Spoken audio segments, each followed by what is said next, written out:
e uma experiência como Visiting Scholar na Columbia Law School em Nova York. Atualmente é professor titular na Universidade Paranaense e professor associado na Universidade Estadual de Maringá. Integra o conselho editor da Revista de Processo e da editora Revista dos Tribunais, além de atuar como parecista da Suprema Revista de Estudos Constitucionais do Supremo Tribunal Federal. É autor de mais de uma dezena de livros, muitos deles premiados, incluindo como o Prêmio Jabuti, e diversas reedições.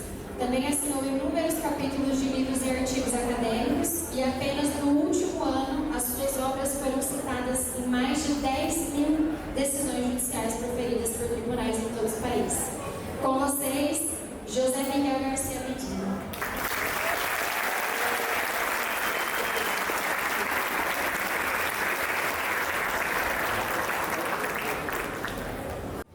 Gostaria de falar aqui com vocês alguns aspectos relacionados ao agronegócio e ao direito, ou o direito do agronegócio, ou agroló, né? Como a gente está se acostumando aqui no Brasil a criar palavras novas, misturando pedaços da língua portuguesa e pedaços da língua inglesa. É um tema difícil. Eu sou de uma geração, eu me formei na Universidade Estadual de Maringá em 1994 e eu fiz a faculdade durante um período de transição muito diferente, vamos chamar assim, né? Um período em que a Constituição Federal de 1988 havia acabado de ser aprovada. O meu professor de Direito Constitucional, baita professor, excelente professor, ele era meio pessimista. Ele dizia assim: olha pessoal, esse negócio de direitos fundamentais aí, sei não, acho que não vai pegar. Em 1990 eu entrei na faculdade. A Constituição de 88 estava começando a ser testada ali. A gente nem sabia direito como interpretar a Constituição, a gente não tinha técnicas de interpretação do texto constitucional, e isso foi sendo construído gradativamente. Eu vou falar disso aqui com vocês ao longo aqui dessa exposição, né? Então as coisas foram mudando. No meio do meu curso surgiram novos temas, inclusive por força ou sob o fluxo da então novíssima Constituição Federal, né? Eu sou a primeira turma de Direito da Faculdade de Direito da UEM que teve a disciplina de Direito Ambiental. O meu professor de Direito Ambiental, né, não tinha nem material para dar aula. Porque, veja, em 1990 não tinha nem internet, né? Quer dizer, a internet que existia era aquilo que o pessoal sabia que existia nos Estados Unidos, ainda muito limitada.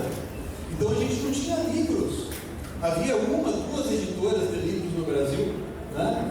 E ainda mais que dizer de livro de direito ambiental. O meu professor de direito ambiental, pessoal, ele vinha para a sala de aulas, ele dizia: olha, eu não sei exatamente o que eu vou falar aqui. Falava de pescaria. Ele dizia: agora pode pescar, agora não pode pescar, a partir desse mês, etc. Porque ele não sabia lecionar a matéria.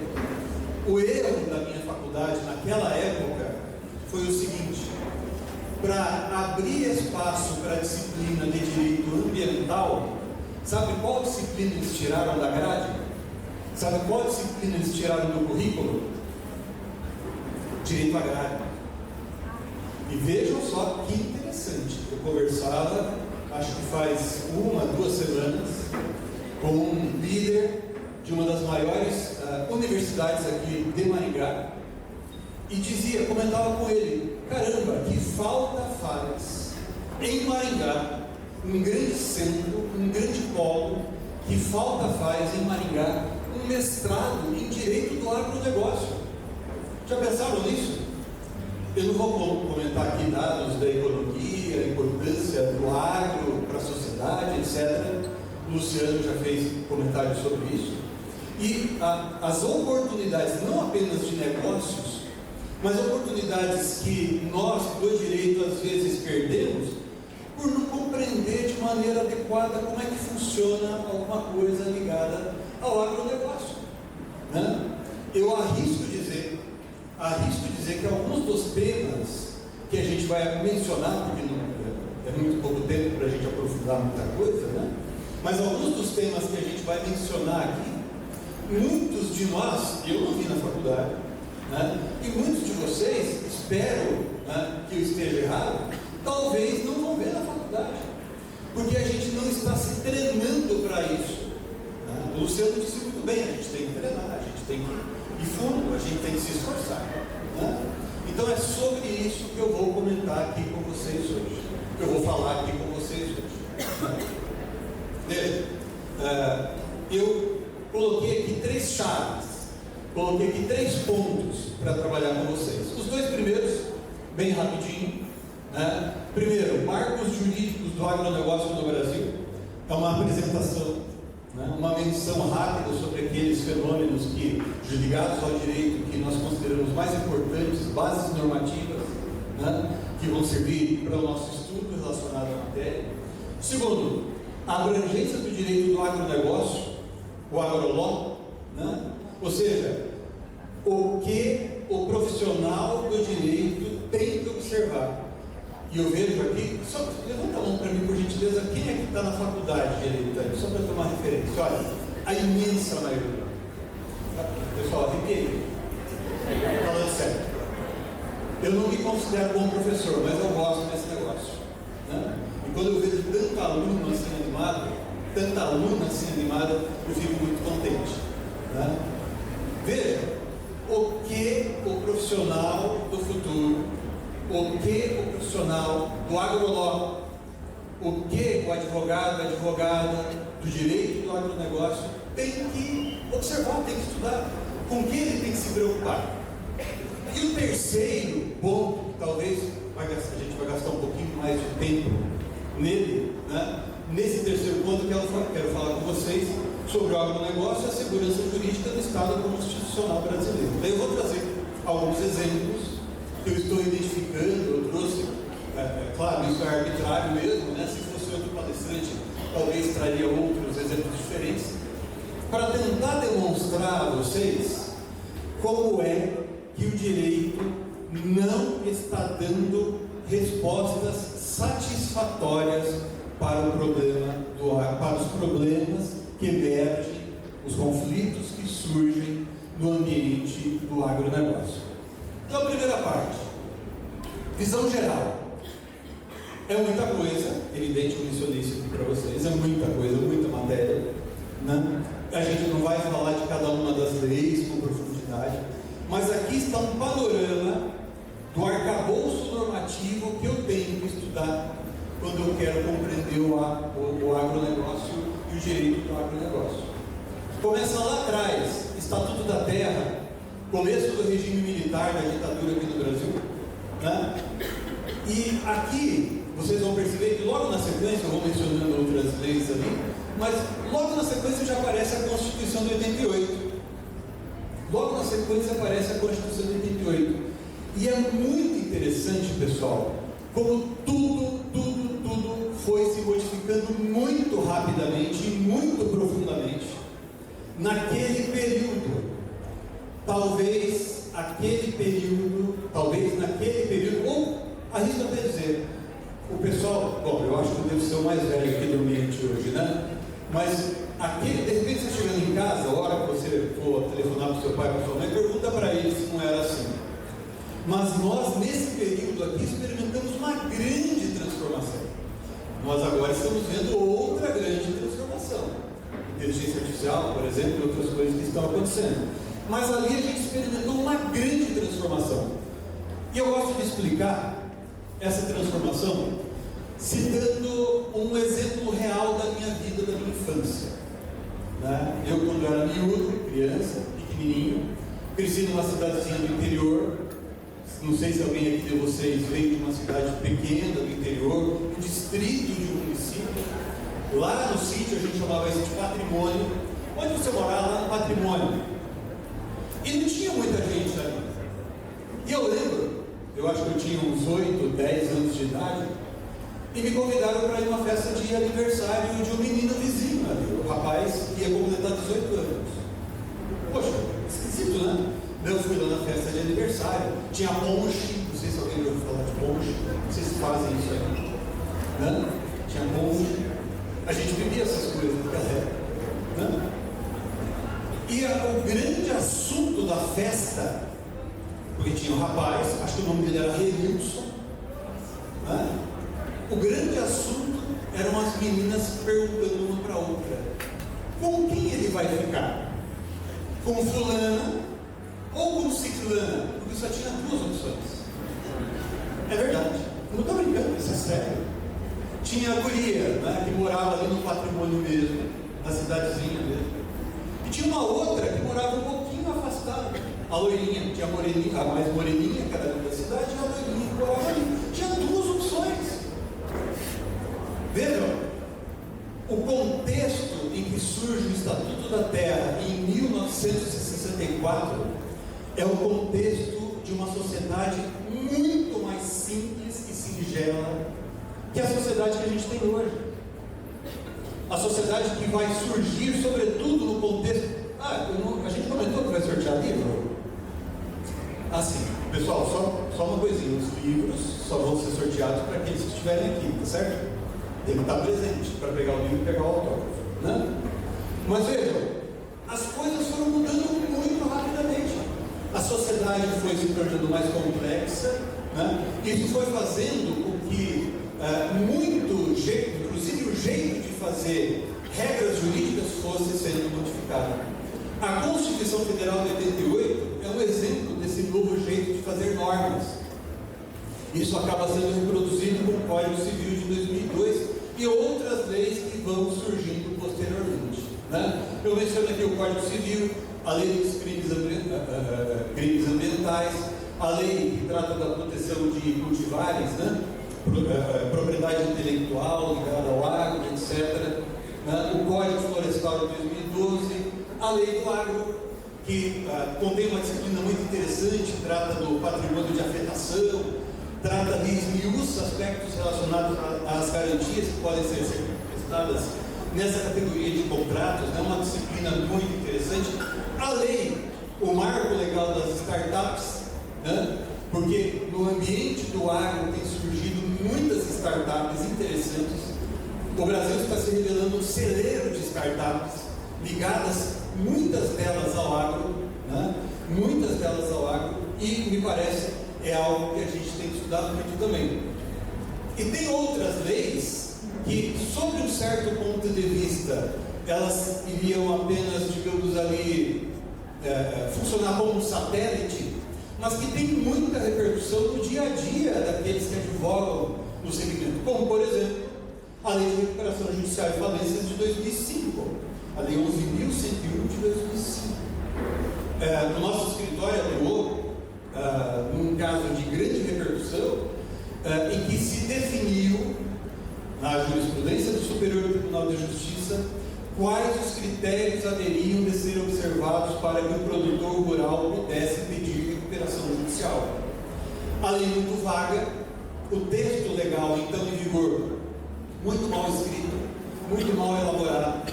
Diante da dubiedade surgiu uma grande controvérsia na doutrina, na jurisprudência também. Alguns favoráveis aqui, por exemplo, o agricultor pudesse pedir recuperação judicial ainda que não estivesse registrado como empresário, ou que ele pudesse pedir recuperação judicial desde que comprovasse a atividade como agricultor e se registrasse como empresário e a qualquer momento, não precisava ser durante 2 anos. E outros ainda, também na doutrina e na jurisprudência, no sentido de que eu deveria me registrar como empresário formal, aí então eu seria um empresário de verdade, né, à luz da lei, e daí então atuar por 2 anos no segmento. No julgamento de um caso repetitivo, o Superior Tribunal da Justiça fixou a tese de que bastaria, né, a demonstração pelo empresário, digamos assim, do setor do agro, bastaria que ele demonstrasse a realização daquela atividade por 2 anos, ainda que o registro dele na junta, por exemplo, como empresário, se realizasse depois.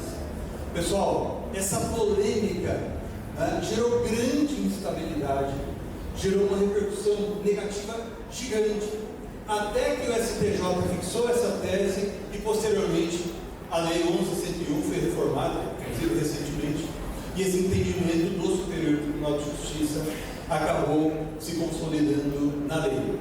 Então, primeiro ponto, se eu quero compreender o direito do agronegócio, eu tenho que parar e estudar essas disposições normativas e compreender a evolução, porque essa evolução aqui, aqui que eu coloquei aqui, que é de mais ou menos 60 anos, desde 1964 até chegar até aqui, essa evolução, pessoal, é uma evolução que acompanha o modo como a sociedade se apresenta.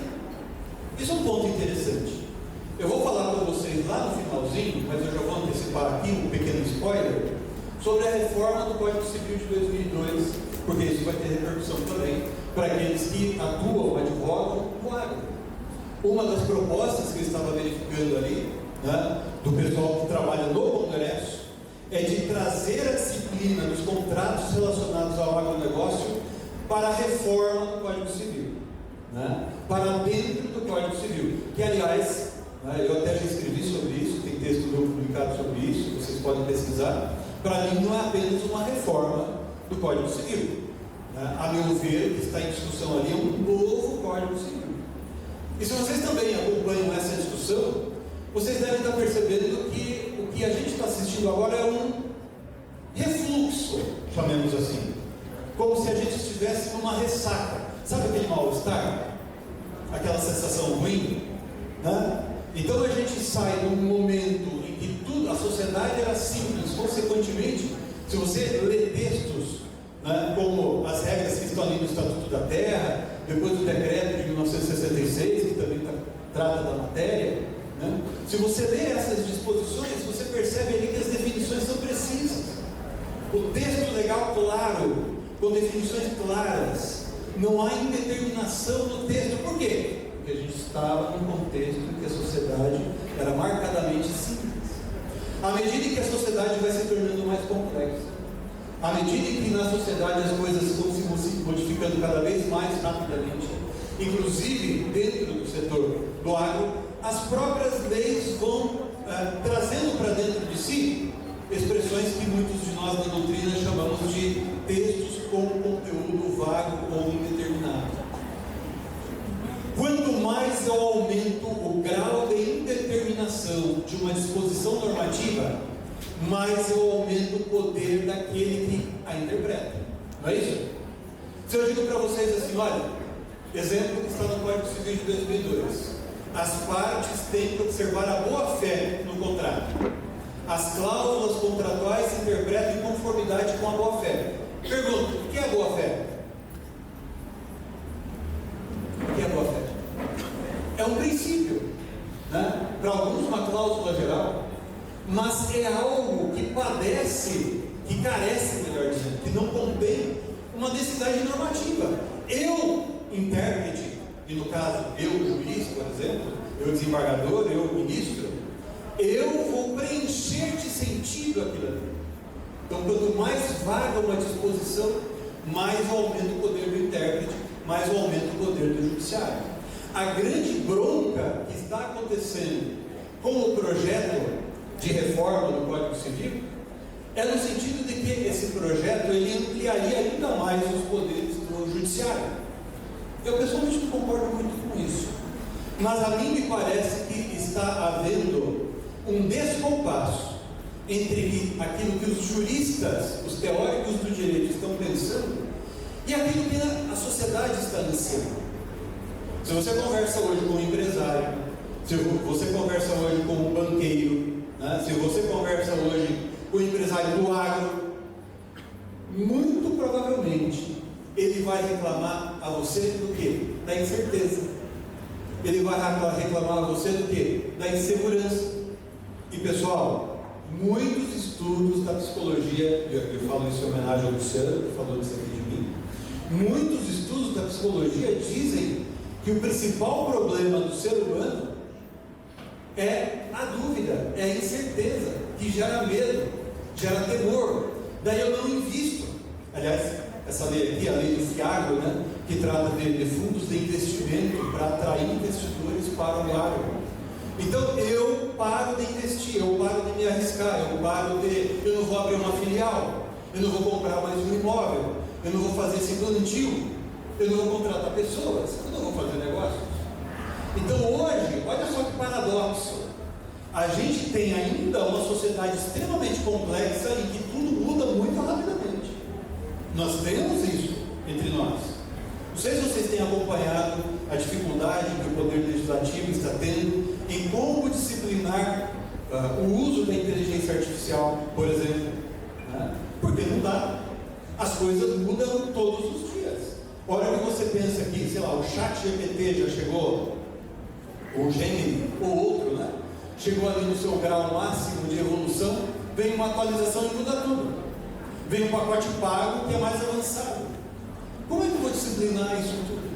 Como é que eu vou disciplinar, por exemplo, questões atinentes à propriedade intelectual, a direitos autorais, e assim sucessivamente nesse contexto? É muito difícil. E ao mesmo tempo, a sociedade mostra-se insatisfeita, né? Com o modo como nós, do direito, temos interpretado esses textos. Eu falo nós e me incluo nesse rol. Eu não vou falar aqui só do judiciário, né?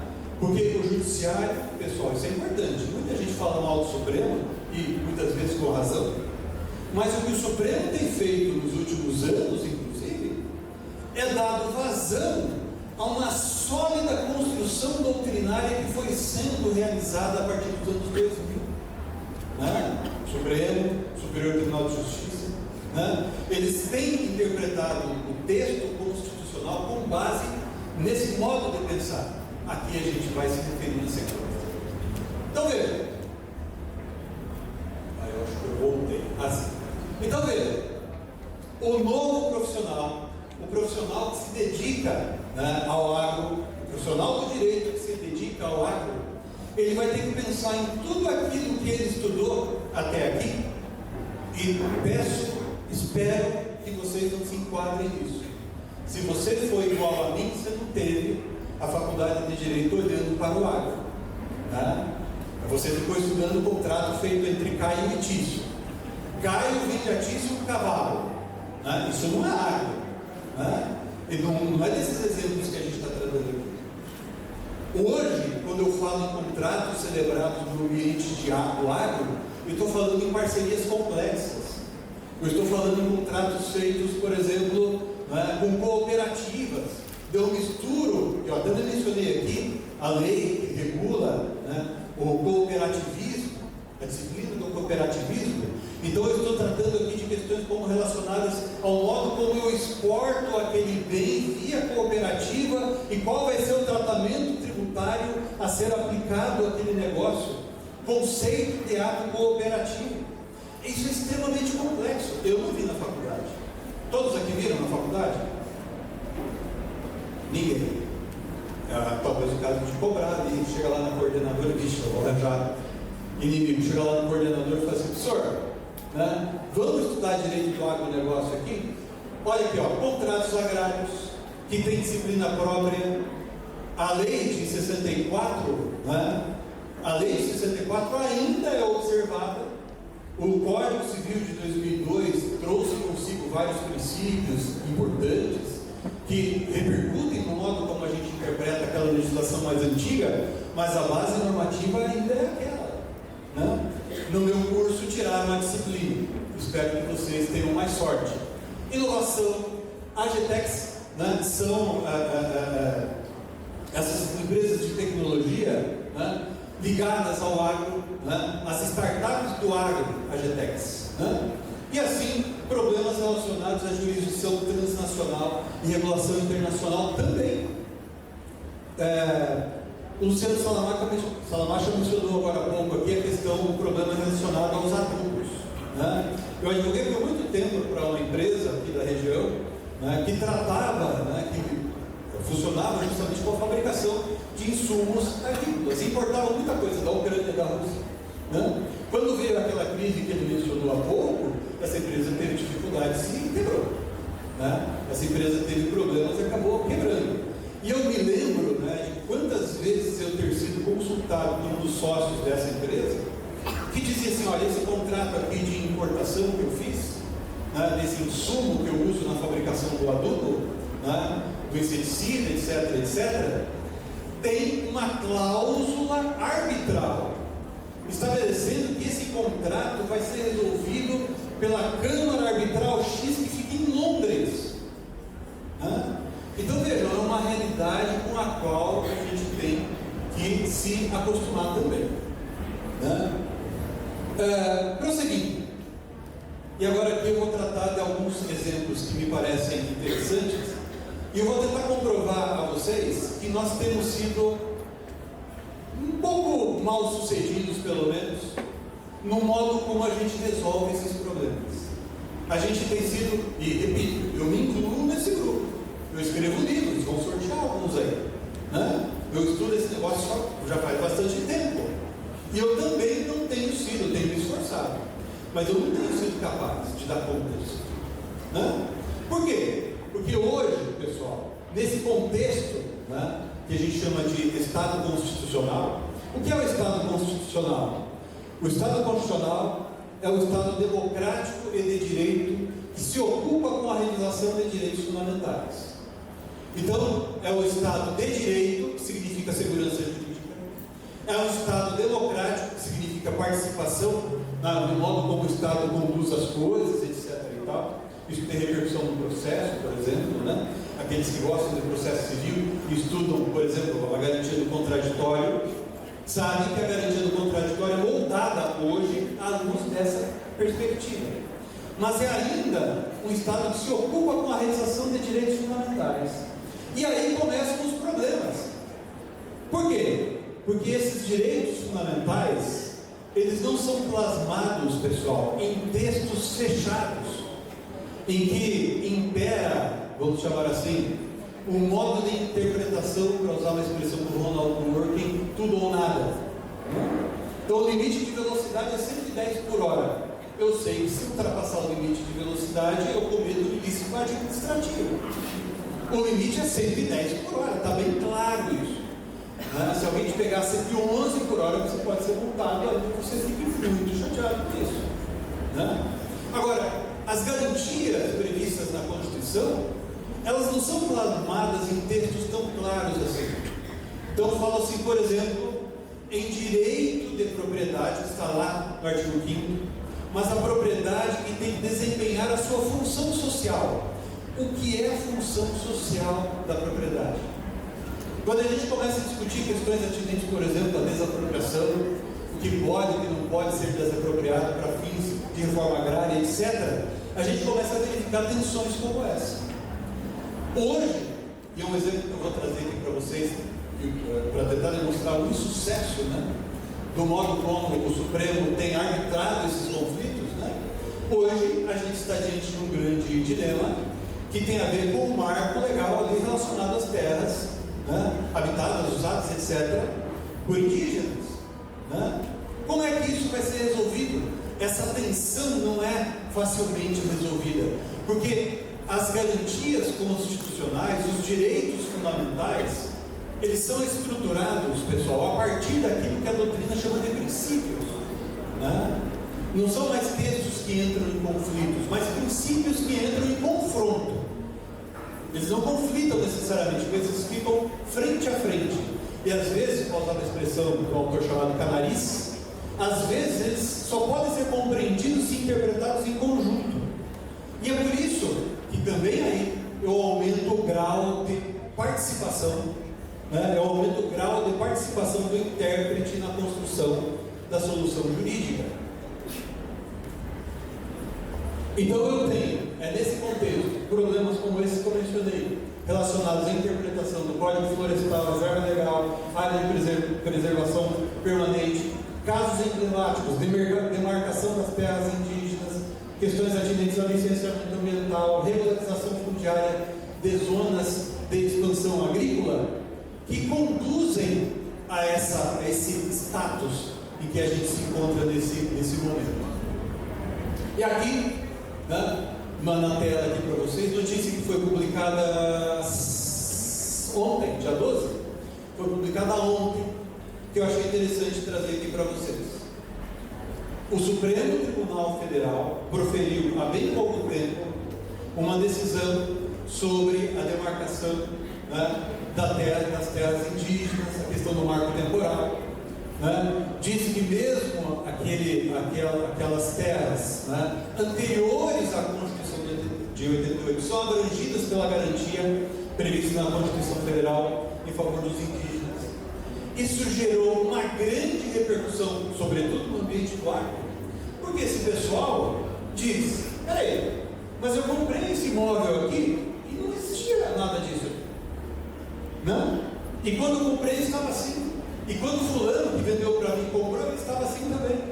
A gente está atuando agora num caso do escritório que não tem a ver com indígenas, mas que reflete o modo como o Estado cria insegurança jurídica. O Estado lato sensu, para me referir aqui tanto à União quanto ao Estado, nesse exemplo do Paraná. Né? Houve um conflito entre União e Estado do Paraná, anos 60, mais ou menos. Né? Surgiu uma decisão do Supremo Tribunal Federal reconhecendo os bens assim assado dessa maneira. O Estado do Paraná saiu alienando esses bens, né? Também ali na década de 60, 70, esses bens foram sendo alienados para um, para outro, e chegam ao proprietário atual. Vem a União e diz assim: mas espera aí, aquela decisão do Supremo não está sendo observada de maneira adequada. Essa terra nunca foi do Estado do Paraná, essa terra é minha, União. E o pessoal agora tem cabelo em pé. Né? Por quê? Porque muitos proprietários não sabem disso ainda. Muitos proprietários rurais, inclusive aqui do Estado do Paraná, correm o risco de perder o seu imóvel, a depender do modo como esse tipo de orientação avança. Esse caso aqui, percebam, está inaugurando uma tendência inovadora no mundo quando a gente fala de jurisdição constitucional. Porque era um absurdo falar em conciliação, falar em mediação, quando nós falamos em jurisdição constitucional. Olha, o que acontece quando o Supremo Tribunal Federal vai julgar uma ação direta de inconstitucionalidade, por exemplo? Ele vai fazer o tratamento de uma disposição infraconstitucional à luz da Constituição. E vai dizer se aquela regra do Código Civil, por exemplo, está em conformidade com a Constituição ou não. Existe a orientação, está na lei, né? A lei de disciplina, né? A ADIM, por exemplo, estabelece que uma vez ajuizada a ADIM, você não pode desistir da ação direta de inconstitucionalidade que foi movida. Né? Esse é um princípio que está plasmado na legislação, inclusive. Isso vale, o Supremo aplica isso aí para a DPF também, por exemplo. Depois que você move a DPF, não adianta você ir lá e dizer assim: eu vou desistir da DPF, a arguição de descumprimento de preceito fundamental. E eis que o Supremo Tribunal Federal, esse é um exemplo, tem outros fora do agro, né? Aquela questão ali das emendas orçamentárias e tal. O Supremo Tribunal Federal vem promovendo, né, periodicamente rodadas de negociação para verificar se os atores institucionais, de alguma maneira relacionados ao problema, entram em alguma composição, chegam a um acordo sobre o quê? Sobre o modo como a Constituição haverá de ser interpretada. O Supremo está descobrindo a duras penas essa bronca. Isso aqui é um sintoma de que nós não estamos sendo capazes de encontrar, até aqui, maneiras adequadas de interpretar a norma. Né? Então a culpa, a meu ver, pelo menos, não é só do Supremo. Né? A doutrina também, ela estimulou isso. A doutrina também fez que a gente chegasse a esse momento. Né? Eu sei que alguns desses da doutrina são também ministros do Supremo. Mas quantos de nós não escrevemos, ali nos anos 2000 e diante, sobre princípios? Né? Eu escrevi sobre princípios. Né? A minha tese de doutorado eu fiz em 2001. Primeira parte da tese, umas 30 páginas, é sobre definição de princípio jurídico. Né? E aquilo era um momento. Né? Aquilo ali era o auge. Era uma descoberta gigante. Né? E o Supremo Tribunal Federal, assim como o Superior Tribunal de Justiça, né, entrou fundo nisso e chegamos a esses dilemas. Agora veja, surgem circunstâncias novas. Vocês estão, todo mundo está acompanhando a guerra comercial que está acontecendo entre Estados Unidos e China. Não sei quem vai ganhar. Eu só sei que muito provavelmente os mais fracos vão perder, e os mais fracos não são os dois que estão em disputa ali. Então isso vai respingar negativamente para países mais fracos. Eu olho para o Brasil, e quando eu vejo um problema acontecendo, eu também vejo uma oportunidade. Então eu acho que nós no Brasil devemos olhar para esse tipo de conflito não com paixão, não com ideologia, eu sou favorável a A, sou favorável a B, mas do seguinte modo: como é que eu posso fazer para saber lidar melhor com o direito a partir disso? O que é que esse conflito revela? Que a gente está saindo da globalização e estamos entrando com os dois pés firmes no movimento de desglobalização. O movimento de desglobalização, que significa que os acordos vão ser realizados não mais em coletivo, mas, ou seja, não vai haver, embora, claro que continuará havendo, mas vai perder força, né? Vão perder forças essas organizações que conseguem abraçar o mundo inteiro.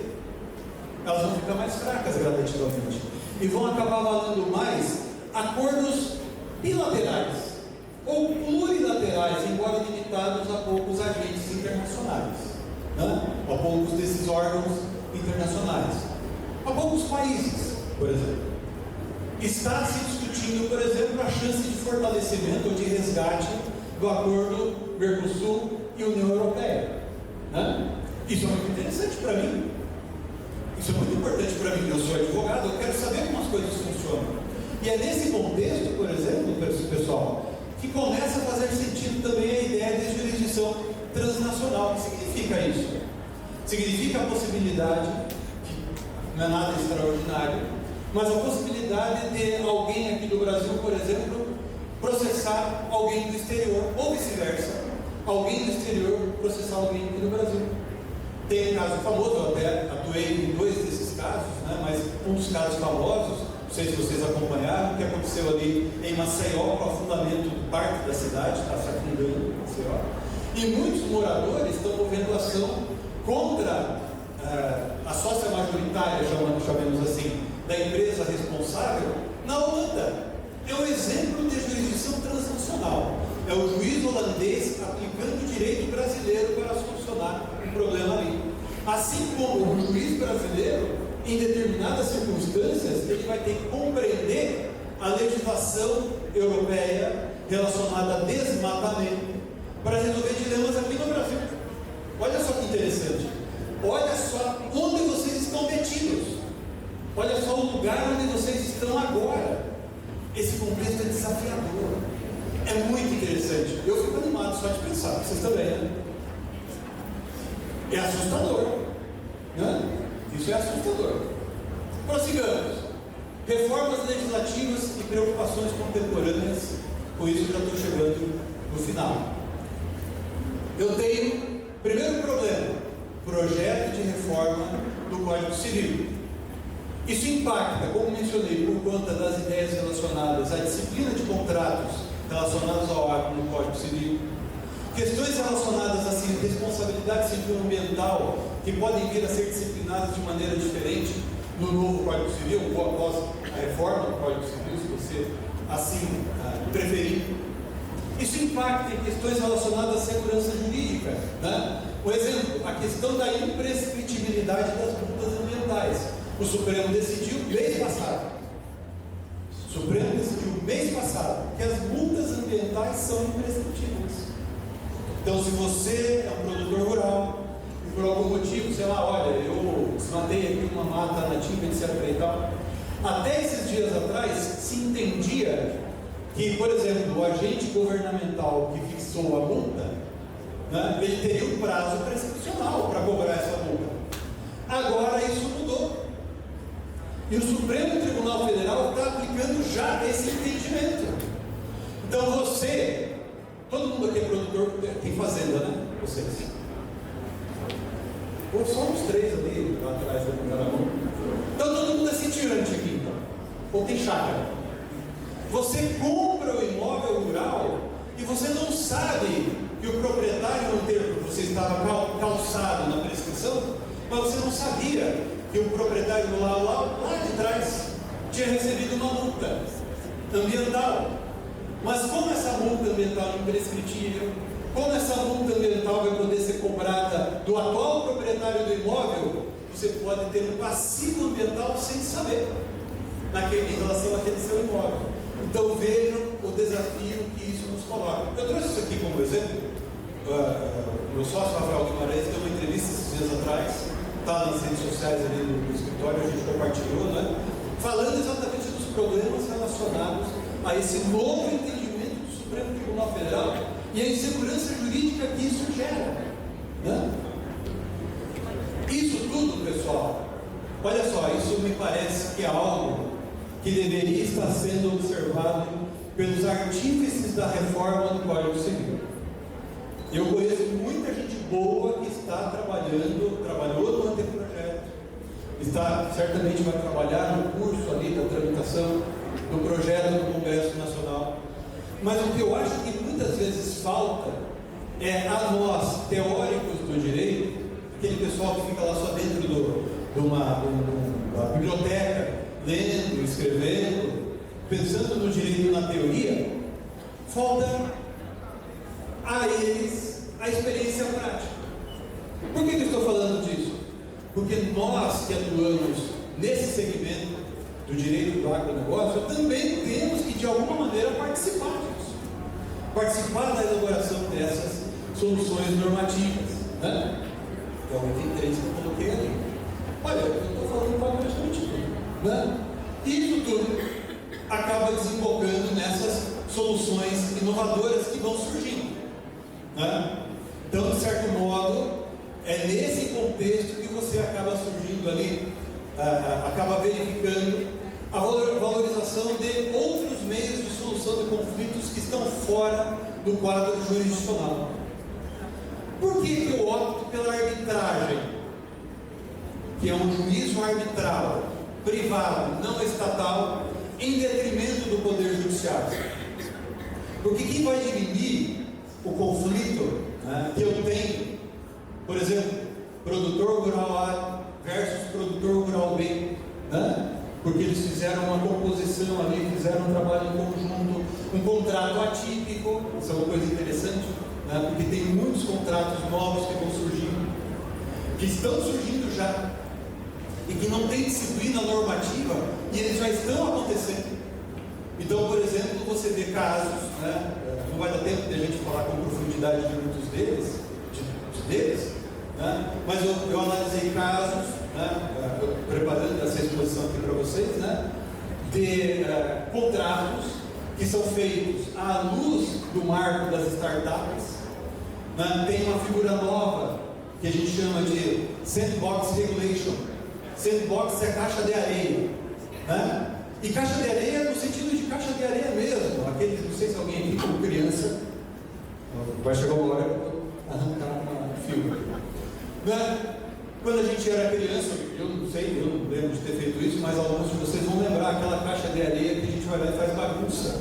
Então são espaços de experimentação, né? Significa, por exemplo, que um grande empresário do agro que trabalha, sei lá, no ramo do café, ele quer uma nova tecnologia alimentada pela inteligência artificial, administrada, gerida pela inteligência artificial, que permita a ele saber qual local está produzindo mais café daqueles 1000 alqueires que ele tem ali plantados. O Brasil ainda é um dos maiores exportadores de café do mundo, né? Já foi mais, mas ainda é um dos maiores exportadores de café do mundo, né? Agora eu digo, eu vou contratar uma dessas empresas, né? Uma dessas startups, né? Que trabalham já com inteligência artificial, mas elas estão testando ainda. Aí então vai ser um ambiente regulatório mais flexível, né? Sandbox Regulation, né? Muito interessante.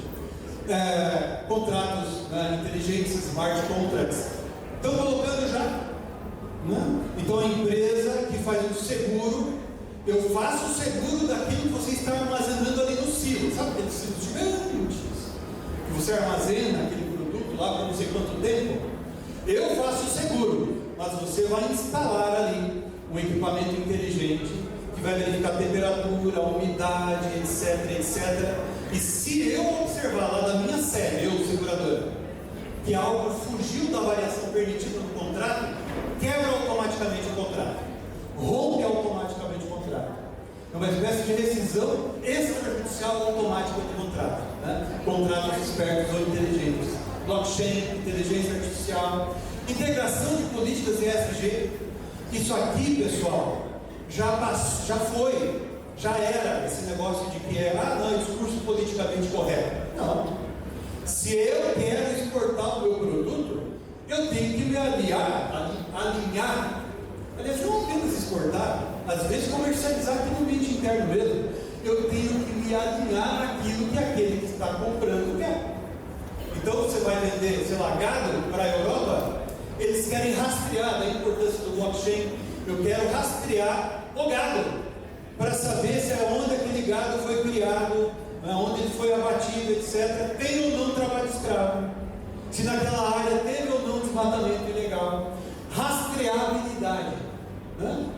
Tudo isso são tecnologias novas que estão surgindo sem a devida regulação, mas o mundo não espera, a economia não espera, e eu, profissional do direito, eu tenho que, olha, isso aqui, vou falar uma coisa só pela primeira vez, né? Que o Luciano Salamacha falou várias vezes: a inovação jurídica como ativo estratégico do agronegócio.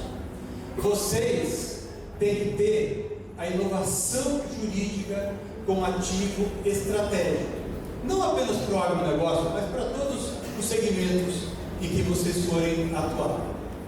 Pessoal, o mundo que se apresenta a nós nesse momento, como um todo, e no agronegócio em particular, que é disso que a gente está falando aqui, é muito desafiador. O direito do agronegócio é informado por princípios próprios, por princípios que são dele, que alimentam, né, uma cultura nova, que por sua vez se retroalimenta, né? É uma coisa que vai num looping, né?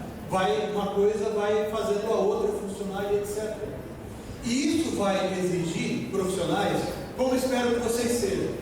Eu sou de uma geração que daqui a pouco vai passar, talvez eles estejam passando, né? Mas vocês são a nova geração, vocês são o futuro, e eu espero que de alguma maneira essas minhas modestas palavras tenham pelo menos despertado em vocês o interesse do estudo do direito do agronegócio. Muito obrigado.